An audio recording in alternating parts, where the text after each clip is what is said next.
नमस्कार दोस्तों, स्वागत है आपका friends at preparation YouTube channel पर। और इस चैनल पर मैं लेके आता हूं आपके लिए करंट अफेयर और जनरल स्टडी से रिलेटेड ये वीडियो, जिसे आप यूटिलाइज कर सकते हैं प्रिपरेशन के लिए एज ए प्रैक्टिस के लिए। और क्वेश्चन को अटेम्प्ट करके आप चेक कर सकते हैं कि आपकी प्रिपरेशन किस लेवल की चल रही है। क्वेश्चन को अटेम्प्ट करिए और आंसर दीजिए और लास्ट में अपना स्कोर जरूर मेंशन करिए, ताकि मुझे पता लग सके कि आपका लेवल क्या है प्रिपरेशन का, और उस हिसाब से मैं आपके लिए क्वेश्चन तैयार कर सकूं। चलिए स्टार्ट करते हैं फर्स्ट क्वेश्चन के साथ।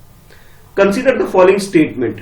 अब इस क्वेश्चन में आपके पास कुछ स्टेटमेंट गिवन है। ये फर्स्ट स्टेटमेंट है और ये सेकंड स्टेटमेंट है। नीचे आपसे बोला जा रहा है which of the statement given above are correct. Correct statement क्या है, हमें ये आइडेंटिफाई करना है। तो पहले स्टेटमेंट पढ़ते हैं। सस्टेनेबल डेवलपमेंट गोल, जिसे शॉर्ट में एसडीजी भी बोला जाता है, does not deal with the issue of the forced labour and modern slavery. यानी कि सस्टेनेबल डेवलपमेंट गोल जो है वो किसी भी तरह के लेबर और फोर्स लेबर और मॉडर्न स्लेवरी से रिलेटेड किसी बात के ऊपर डील नहीं करता। ये आपसे बोला जा रहा है फर्स्ट स्टेटमेंट के अंदर। सेकंड स्टेटमेंट में आपसे बोला जा रहा है India has not ratified the international labour force labour protocol. यानी हमारी कंट्री ने अभी तक इस चीज के ऊपर साइन नहीं करी, अपने सहमति नहीं दी है कि अभी तक जो इंटरनेशनल लेबर ऑर्गेनाइजेशन की तरफ से जो प्रोटोकॉल तैयार किया गया है कि फोर्स लेबर नहीं होनी चाहिए, इसके ऊपर इंडिया ने, हमारी कंट्री ने अभी तक सहमति नहीं दी है। ये बोला जा रहा है सेकंड स्टेटमेंट के अंदर। तो ये दो स्टेटमेंट है। अब आपको ये बताना है कि करेक्ट स्टेटमेंट कौन सा है। अकॉर्डिंग टू ऑप्शन ए ये बोला जा रहा है फर्स्ट स्टेटमेंट करेक्ट है। ऑप्शन बी में बोला जा रहा है सेकंड स्टेटमेंट करेक्ट है। ऑप्शन सी में आपसे बोला जा रहा है बोथ 1 and 2 दोनों ही स्टेटमेंट करेक्ट है। ऑप्शन डी में आपसे बोला जा रहा है नाइदर 1 नॉट 2। इट मींस दोनों ही स्टेटमेंट गलत है। यानी कि करेक्ट स्टेटमेंट क्या है ये आपको चूज करके क्वेश्चन को अटेम्प्ट करके आंसर बताना है। चलिए आंसर बताइए। तो इस क्वेश्चन का जो करेक्ट आंसर है, करेक्ट आंसर इसका बी है। बी का मतलब ये हुआ कि ओनली जो सेकंड स्टेटमेंट है वो करेक्ट है। यानी कि हमारी कंट्री ने, ठीक है, हमारी कंट्री ने और हमारी कंट्री के अलावा कुछ वो सारी कंट्री जो कि कॉमनवेल्थ कंट्रीज के अंदर आती है, कॉमनवेल्थ जो ग्रुप ऑफ कंट्रीज है उसके अंदर आती है एशिया के अंदर, उन्होंने अभी तक रेक्टिफाइड नहीं किया है इंटरनेशनल लेबर ऑर्गेनाइजेशन का कि भी 2011 में, जो कि डोमेस्टिक वर्कर कन्वेंशन या फिर आप कह सकते हैं कि फोर्स लेबर्स के ऊपर जो रूल्स इन्होंने बनाए थे कि भी फोर्स लेबर नहीं होनी चाहिए, हमारी कंट्री ने अभी तक इसके ऊपर रेटिफाइड नहीं किया हुआ है। यानी कि सेकंड स्टेटमेंट बिल्कुल करेक्ट है। अब बात करते हैं फर्स्ट स्टेटमेंट की। तो फर्स्ट स्टेटमेंट में आपसे बोला जा रहा है कि सस्टेनेबल डेवलपमेंट गोल डील नहीं करता किसी भी फोर्स लेबर या फिर हम बोले कि स्लेवरी के ऊपर, यानी कि जो गुलाम बना के रखना, जबरदस्ती काम कराना, इस चीज के ऊपर डील नहीं करता। ये बात बिल्कुल गलत है। अगर आप सस्टेनेबल डेवलपमेंट गोल 8 की बात करें तो उसके अंदर टारगेट 8.7 है, जिसके अंदर ये बोला गया कि हमें इसे खत्म कर देना है, फोर्स लेबर को खत्म करना है और स्लेवरी जैसी जो मतलब किसी को गुलाम बना लेना जैसी प्रथा है इसको पूरी तरह खत्म कर देना, और ह्यूमन ट्रैफिकिंग को भी खत्म करना मेन टारगेट है। और ये टारगेट रखा गया है कि बाय 2025 तक चाइल्ड लेबर भी खत्म कर देना है। यानी कि आप यूं कह सकते हैं कि सस्टेनेबल डेवलपमेंट गोल में इन सारे पॉइंट को बहुत डिटेल में डिस्कस किया गया और इसके रिगार्डिंग में टारगेट भी सेट किए गए, और टारगेट को अचीव करने का वर्ल्ड वाइड भी एक टारगेट रखा गया है कि 2025 तक हम इस सारे टारगेट को अचीव कर लेंगे। ठीक है, तो इस हिसाब से आप ये कह सकते हो फर्स्ट स्टेटमेंट आपका गलत हो गया क्योंकि गलत स्टेटमेंट आपको दिया गया था। सेकंड स्टेटमेंट बिल्कुल करेक्ट है। तो करेक्ट आंसर हमारा क्या हो जाएगा, बी हो जाएगा। चलिए देखते हैं next question. With reference to the initiative under Atal innovation mission. इस क्वेश्चन में आपसे अटल इनोवेशन मिशन से रिगार्डिंग में स्टेटमेंट दिए गए हैं। ये फर्स्ट स्टेटमेंट है, ये सेकंड स्टेटमेंट है। आपको ये आइडेंटिफाई करना है कि भी करेक्ट स्टेटमेंट क्या है और उसके हिसाब से भी आपको अपना आंसर बताना है। फर्स्ट स्टेटमेंट में आपसे बोला जा रहा है द राइज प्रोग्राम, ये शॉर्ट में ARIS अराइज प्रोग्राम बोला जा रहा है, जिसकी फुल फॉर्म अगर मालूम हो तो आप बहुत इजीली इसका आंसर कर सकते हैं। ARISE programme aim to stimulate innovation in higher education institution. यानी कि अराइज प्रोग्राम के अंदर ये बोला जा रहा है कि इसके अंदर कि इनोवेशन करना है और ये इनोवेशन चीजों को हमारे एजुकेशन के अंदर, यानी कि हमारे जो हायर एजुकेशन इंस्टीट्यूशन है वहां पर एजुकेशन के साथ साथ इनोवेशन का कॉन्सेप्ट भी लेकर के आना है। ये फर्स्ट स्टेटमेंट में बोला जा रहा है। अगर बात करें सेकंड स्टेटमेंट की तो उसमें बोला जा रहा है एम आई क्रेट, ये टर्म है M I crate has been launch in the collaboration with the international labour organisation. यानी कि इंटरनेशनल लेबर ऑर्गेनाइजेशन के साथ मिलकर के कोलैबोरेट करके हमारे कंट्री ने एम आई क्रेट नाम का एक प्रोग्राम लॉन्च किया है, एक कोलैबोरेशन लॉन्च किया है, ये बोला जा रहा है सेकंड स्टेटमेंट के अंदर। ये दो स्टेटमेंट है, अगर आपको ध्यान में रखते हुए अटल इनोवेशन मिशन को ध्यान में रखते हुए चेक करना है कि इन दोनों स्टेटमेंट में से करेक्ट स्टेटमेंट क्या है। ऑप्शन ए में बोला जा रहा है फर्स्ट स्टेटमेंट करेक्ट है, बी में बोला जा रहा है सेकंड स्टेटमेंट करेक्ट है, सी में आपसे बोला जा रहा है बोथ 1 एंड 2 दोनों स्टेटमेंट करेक्ट है। अगर हम बात ऑप्शन डी की करें तो इसमें बोला जा रहा है नाइदर 1 नो 2, इट मींस दोनों स्टेटमेंट गलत है। तो करेक्ट स्टेटमेंट क्या है, ये आपको क्वेश्चन को देखते हुए दोनों स्टेटमेंट को ध्यान में रख के क्वेश्चन को अटेम्प्ट करना है। तो इस क्वेश्चन का जो करेक्ट आंसर इसका डी है। डी का मतलब ये हुआ कि दोनों स्टेटमेंट फर्स्ट और सेकंड दोनों स्टेटमेंट बिल्कुल गलत है। अब बात कर लेते हैं गलती क्या है इसके अंदर। अटल इनोवेशन मिशन की अगर हम बात करें, ये हमारी कंट्री का यानी कि इंडिया का, हमारी कंट्री का ये फ्लैगशिप प्रोग्राम है जो कि इनिशिएटिव रखा गया है एक तरह से, ताकि प्रमोट कर सके एक हमारी कंट्री के अंदर कि भाई एक कल्चर जनरेट हो जाए इनोवेशन का, और इंटरप्राइजेस में जितने भी मतलब आप ये कह सकते हैं जितने भी इंडस्ट्री वगैरह लगती है उनके अंदर इनोवेशन को डालने का एक प्रोग्राम है। हायर एजुकेशन से इसका कोई लेना देना नहीं है। और इसके अंदर बाकी जो मेजर इनिशिएटिव है वो आप ये देख सकते हैं, जिसके अंदर Atal thinking lab, Atal innovation centres, mentor India campaign, Atal community innovation और Atal research and innovation for small enterprise, जिसे अराइज बोला जाता है। और फिर लास्ट में एम करेक्ट, ये कुछ प्रोग्राम इसके अंदर रखे गए हैं। यानी कि आप ये बोल सकते हो कि भी अटल इनोवेशन मिशन के अंदर बहुत सारे प्रोग्राम चलाए जा रहे हैं, और ये सारे प्रोग्राम हमारे इंडस्ट्री सेक्टर में यानी कि प्रोडक्शन सेक्टर के अंदर डाले जा रहे हैं, ताकि हमारी कंट्री में भी एक कल्चर जनरेट हो जाए इनोवेशन का। ठीक है, एजुकेशन से इसका कोई लेना देना नहीं है। अच्छा, अब बात करते हैं सेकंड स्टेटमेंट की। तो सेकंड स्टेटमेंट में ये जो एम आई क्रेस्ट, ये जो कोलैबोरेशन है, ये बिल्स एंड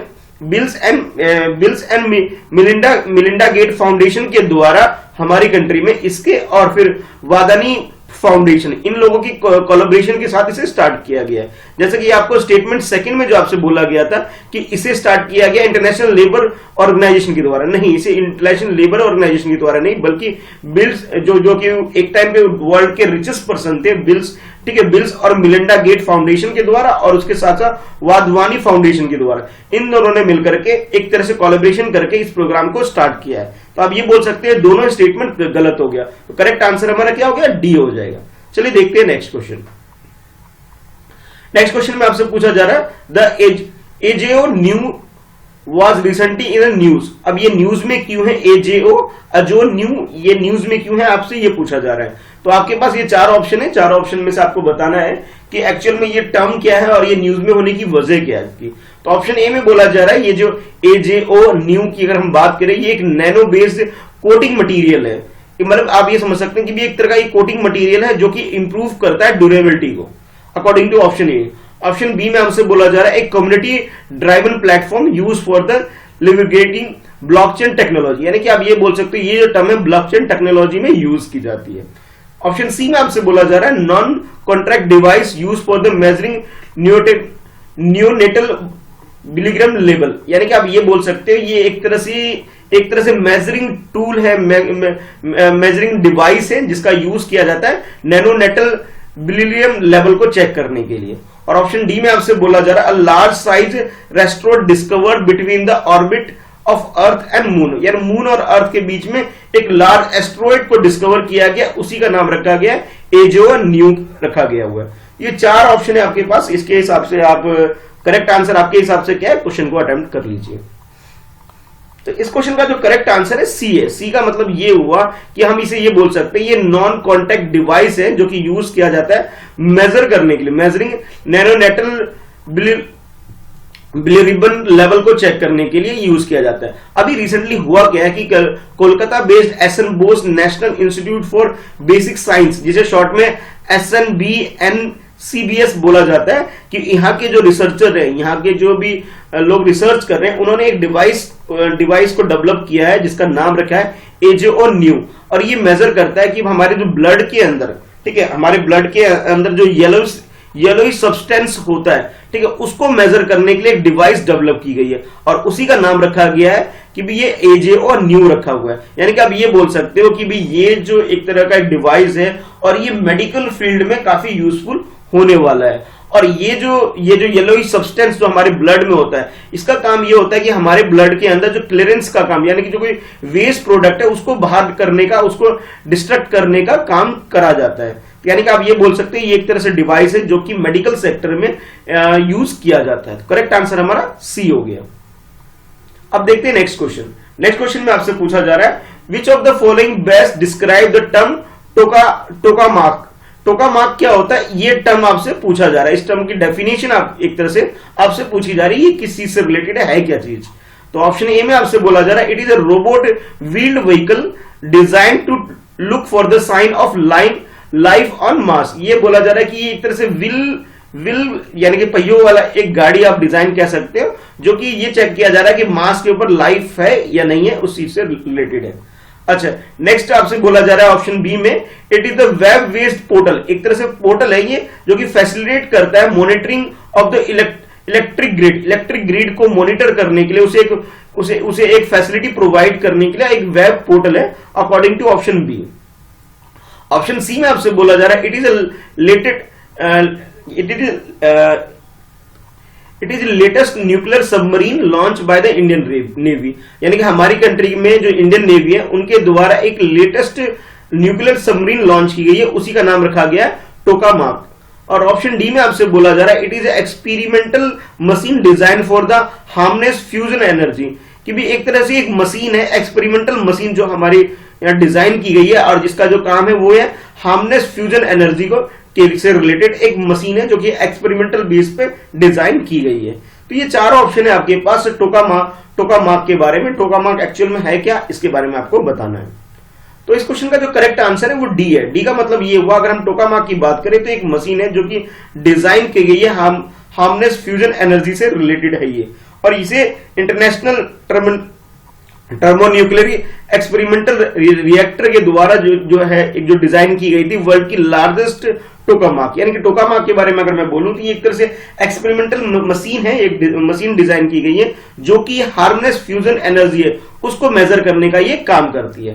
तो इस हिसाब से करेक्ट आंसर आपका ऑप्शन डी हो जाता है। चलिए देखते हैं नेक्स्ट क्वेश्चन। नेक्स्ट क्वेश्चन में आपसे पूछा जा रहा है which of the following agreement are related to WTO से रिलेटेड कौन कौन सी एग्रीमेंट बिल्कुल करेक्ट है। तो आपके पास ये कुछ एग्रीमेंट है। फर्स्ट एग्रीमेंट आपसे बोला जा रहा है agreement on agriculture. Second agreement जो आपसे बोला जा रहा है इंफॉर्मेशन टेक्नोलॉजी एग्रीमेंट, और थर्ड एग्रीमेंट जो आपसे बताया जा रहा है वो ट्रिप एग्रीमेंट। तो आपको ये बताने में से कौन कौन से एग्रीमेंट ऐसे हैं जो कि WTO से रिलेटेड है। तो आपके पास ये चार ऑप्शन है। ऑप्शन ए में आपसे बोला जा रहा है कि फर्स्ट और सेकंड जो एग्रीमेंट है ये रिलेटेड है WTO से, और सेकंड ऑप्शन यानी ऑप्शन बी में आपसे बोला जा रहा है कि भी सेकंड और थर्ड जो स्टेटमेंट है या ये सेकंड और थर्ड जो एग्रीमेंट है वो रिलेटेड है WTO से। अच्छा, उसके बाद नेक्स्ट जो ऑप्शन आपके पास सी है, सी में आपसे बोला जा रहा है कि भी ये जो आपके पास फर्स्ट और थर्ड जो ऑप्शन है, ठीक है, ये एग्रीमेंट है ये रिलेटेड है WTO से। और उसके बाद जो लास्ट ऑप्शन आपके पास डी है, डी में आपसे बोला जा रहा है कि भी फर्स्ट सेकंड थर्ड तीनों ही एग्रीमेंट रिलेटेड है WTO से। तो आपके अकॉर्डिंग करेक्ट आंसर इसका क्या है ये आपने बताना है। ठीक है, तो चार ऑप्शन है आपके पास, चारों में से सही आंसर आपको जो भी लगता है उसे चूज करिए। तो इसका जो करेक्ट आंसर है, करेक्ट आंसर इसका डी है। डी का मतलब ये हुआ कि ये तीनों ही एग्रीमेंट रिलेटेड है WTO से। WTO यानी कि वर्ल्ड ट्रेड ऑर्गेनाइजेशन से तीनों एग्रीमेंट रिलेटेड है। बात करें फर्स्ट एग्रीमेंट की, तो फर्स्ट एग्रीमेंट में बात की गई थी जो ये एग्रीकल्चर से रिलेटेड है। 1995 जनवरी 1 पे ये एग्रीमेंट साइन की गई थी, जिसका मेन पर्पस जो ये रखा गया था कि भी ग्लोबल लेवल पर एग्रीकल्चर ट्रेड को एक फैसिलिटी प्रोवाइड की जाएगी, जिसके अंदर तीन मेजर पिलर रखा गया था। फर्स्ट पिलर में बोला गया कि डोमेस्टिक सपोर्ट होगा, सेकंड पिलर में बोला गया था कि मार्केट एक्सेस होगा, और थर्ड पिलर में बोला गया था कि एक्सपोर्ट सब्सिडीज प्रोवाइड की जाएगी। तो ये एग्रीमेंट साइन किया गया था जनवरी 1, 1995 में। अगर हम बात करें सेकंड एग्रीमेंट की, तो सेकंड एग्रीमेंट जो डील करता है वो इंफॉर्मेशन टेक्नोलॉजी एग्रीमेंट से, जो कि सिंगापुर में 1996 में साइन की गई थी, जिसके अंदर ये डिसाइड किया गया था कि भी वर्ल्ड लेवल पर जितने भी बैरियर हैं इंफॉर्मेशन टेक्नोलॉजी को रिलेटेड, उस बैरियर को खत्म करके अपने नॉलेज को एक्सचेंज करेंगे हम इंटरनेशनल लेवल पर। ये बोला गया था सेकंड स्टेटमेंट के अंदर। थर्ड स्टेटमेंट यानी थर्ड एग्रीमेंट की हम बात करें, जिसे ट्रिप एग्रीमेंट बोला जाता है, इसे भी जनवरी 1, 1995 में ही साइन किया गया था, जो कि इंटेलेक्चुअल प्रॉपर्टी के ऊपर था। इंटेलेक्चुअल प्रॉपर्टी के ऊपर ये होता है कि सपोज किसी ने रिसर्च करके कोई काम किया है तो उसे लॉयल्टी या फिर कॉपीराइट फैसिलिटी प्रोवाइड करना, ट्रेडमार्क प्रोवाइड करना या फिर हम बोले ज्योग्राफिकल इंडिकेशन प्रोवाइड करने जैसी फैसिलिटी का कॉन्सेप्ट रखा गया था। यानी कि आप ये बोल सकते हैं ये तीनों ही एग्रीमेंट बिल्कुल एग्जैक्टली रिलेटेड है WTO से। तो करेक्ट आंसर हमारा ऑप्शन डी हो जाता है। अब आपको कमेंट करके बताना है कि भी आपका स्कोर कितना है। वीडियो को लाइक जरूर करिएगा और अपने जितने भी फ्रेंड हैं उन फ्रेंड में से शेयर जरूर करिएगा। चलिए मिलते हैं फिर नेक्स्ट वीडियो में। आज के लिए इस वीडियो में इतना ही है। कोई आपकी कोई डाउट है, कुछ और बातें आपको रखनी है तो आप कमेंट बॉक्स में रख सकते हैं। और हाँ, मुझे सोशल मीडिया पे भी आप फॉलो कर सकते हैं जिसका लिंक मैंने डिस्क्रिप्शन में आपको दिया हुआ है। तो ठीक है, फिर मिलते हैं नेक्स्ट वीडियो में। स्कोर जरूर मेंशन कीजिएगा, वीडियो को लाइक करके ही जाइएगा।